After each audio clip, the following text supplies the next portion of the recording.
The slow-moving Hurricane Ida has left hundreds of thousands of New Orleans residents without power due to catastrophic transmission damage.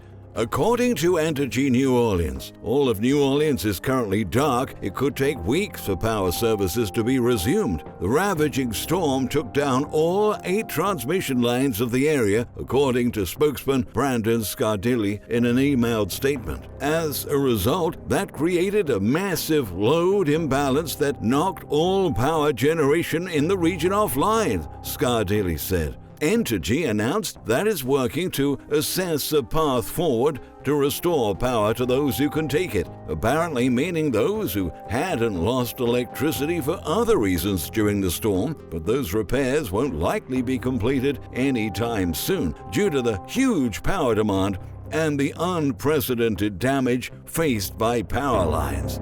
At this point, the only power in the city is coming from generators, Homeland Security said. In a repeat of the scene seen in the 2008 Hurricane Gustav, when 13 of the 14 Entergy's transmission lines into the city failed, leaving hundreds of thousands of homes in the dark, the disaster provoked by Hurricane Ida has left more than 614,000 Entergy customers in Louisiana without power as of Sunday evening at 7 p.m., and by 7:26 p.m., almost 750,000 homes and businesses were without power across the state, reported PowerOutage.us. That's the company that tracks utility outages. Now, the blackouts were mainly concentrated in the southeastern corner of the state, where Ida made its devastating U.S. landfall. Entergy revealed in a statement that it was forced to shut down its 1,152-megawatt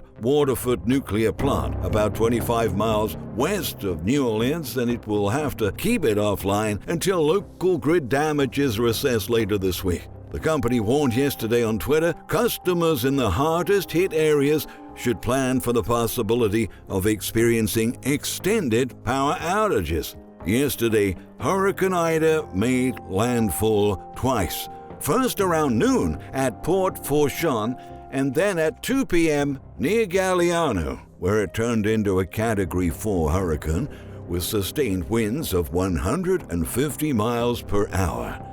Even though the storm weakened slightly from that point on, moving ashore with winds of 120 miles per hour, it developed a double eyewall, increasing the threat of severe flooding, as explained by Dr. Levi Cowan, Ph.D. in meteorology and senior scientist at the Joint Typhoon Warning Center. Development of a double eyewall means that the core wind field of Ida is broader. Not a great development to see just before landfall. The storm has also begun to slow down, which was expected, but begins to reveal just how big a flooding threat Ida is, he tweeted. The National Hurricane Center reported that the eye of the storm was about 25 miles southwest of New Orleans and 55 miles southeast of Baton Rouge, started moving northwest last night. So far, the areas hardest hit by power outages were Jefferson and New Orleans parishes, where roughly 372,000 Entergy customers suddenly lost power before 7 p.m. due to the brutal winds that have been wreaking havoc in the area since Sunday morning. As Hurricane Ida moves inland, power outages are increasing, highlighted spokesman Clint Robichaud 1 hour earlier.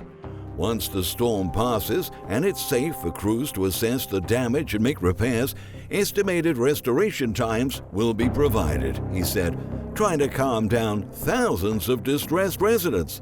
Meanwhile, Entergy urged people not to go anywhere near the ravaged areas, as hidden threats could put people's lives at risk. Entergy said, "Do not walk in standing water. Do not venture into areas of debris, since energized and dangerous power lines may not be visible." Even before the raging hurricane hit the U.S. on Sunday, a CoreLogic report estimated that it could damage or destroy close to 1 million homes along the United States Gulf Coast and cause upwards of $220 billion in overall damage across the states of Louisiana, Mississippi, and Alabama. The property and data analytics firm warned that the dangerous storm surge could hit 941,392 properties and completely batter many of them. While residents of the New Orleans metropolitan area have started to evacuate and seek shelter, fleeing for their lives before the city was swamped by the hurricane, the levee gates closed in many areas. Hospital wards in the region were cleared out, and oil refineries and offshore production had to be shut down, according to Bloomberg. In addition to ripping through the city, the storm is expected to have a major impact on oil refineries, chemical plants, and ports. Consequently, as Sitka Pacific advisor Mike Shedlock noted, that will result in serious disruptions for oil production. Ida's projected path has made it a threat to the vast oil refining and petrochemical complex situated along the U.S. Gulf Coast. Shedlock said Ida's projected path has made it a threat to the vast oil refining and petrochemical complex situated along the U.S. Gulf Coast, though the storm's more easterly track Friday suggested it would miss the heart of those operations in Texas and along the Texas-Louisiana border, he wrote on his blog Mishtalk. Shedlock also reported that several refineries in Louisiana and Mississippi have been forced to reduce or entirely halt output due to the storm, which will cause gasoline delivery delays to several cities in the country and possibly result in local shortages. Projections have Ida sweeping through the bulk of U.S. offshore oil production located south and southeast of Louisiana, said Andy Lippo, president of Houston-based consulting firm Lippo Oil Associates. Lippo expects as much as 90% of offshore oil output to close because of the storm. Hurricane Ida is showing up probably in the worst possible location for oil production, he added. Storm surges could still be significant across Louisiana and Mississippi this week. For example, a 10-foot to 15-foot storm surge is forecasted from Morgan City, Louisiana to Ocean Springs, Mississippi. A storm surge of 5 to 8 feet is also looming on Lake Pontchartrain, increasing the risk of flooding in all of those areas and possibly causing more blackouts in other cities. On the other hand, according to the Bureau of Safety and Environmental Enforcement, Gulf operators have shut 95.7% of oil output, while oil exporters in the U.S. Gulf of Mexico have shut the production of 1.74 million barrels a day of crude and 93.8% of natural gas output. At least 288 platforms have been evacuated before the hurricane approached the shore. Given that the storm came with 120 miles per hour winds, it has caused unprecedented disruptions in refining and petrochemical operations, Platts Analytics said. Hurricane Ida was expected to come ashore along the same path as other storms, which did extensive damage to USGC refining and petrochemical facilities. Many plants have been hardened against hurricanes, but further disruptions in operations are still very likely due to flooding, power outages, and personnel dislocations, added the firm. After it rapidly strengthened and recorded sustained winds of almost 160 miles per hour in some areas, becoming a Category 5 hurricane, Ida became one of the most ravaging disasters the state of Louisiana has witnessed in its entire history. Exactly 16 years ago, on the very same day, Hurricane Katrina struck the area and provoked unprecedented damage, destroying thousands of homes and causing a humanitarian catastrophe that sparked commotion all over the world. With winds strong enough to rip roofs from houses, snapping trees and power poles, and blackouts that could be extended for up to 4 weeks, Hurricane Ida caused an estimated loss of more than $40 billion in a single day, and more losses based on its projected path are going to be assessed this week, according to Chuck Watson, a disaster modeler at Enki Research. If the CoreLogic $220 billion estimate is proven right, that would put Ida among the top 10 costliest U.S. storms, head-to-head with Katrina's $176 billion. I feel sick to my stomach watching, National Hurricane Center forecaster Eric Blake tweeted yesterday. This is a very sobering warning, he stressed. Indeed, for residents of that area, the devastation caused once again in their lives is truly heartbreaking. When it made landfall, Ida registered stronger winds than Hurricane Katrina.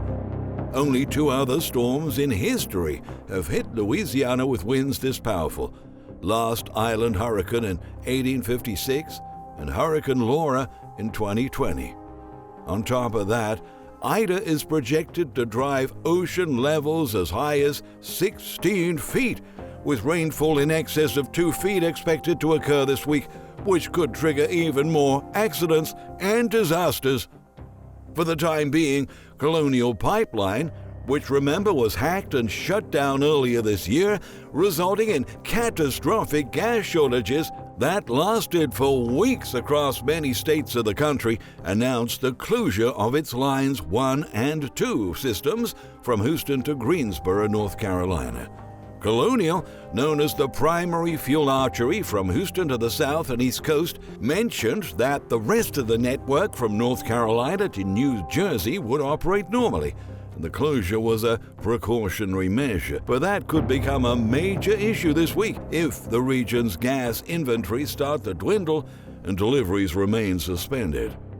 With roughly 750,000 residents now bracing for widespread power outages that could last for almost a month, consumer demand for electricity is projected to shift to gas, which could push gas prices up, just as seen during the Texas storms in February, when millions of Texans were left without power amid one of the coldest winters on record.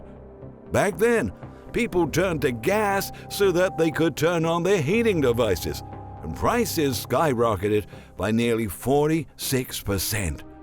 The chaos triggered by Hurricane Ida highlights how our aging power infrastructure is extremely vulnerable to disruptions, and how utterly incompetent our leaders are when it comes to disaster prevention.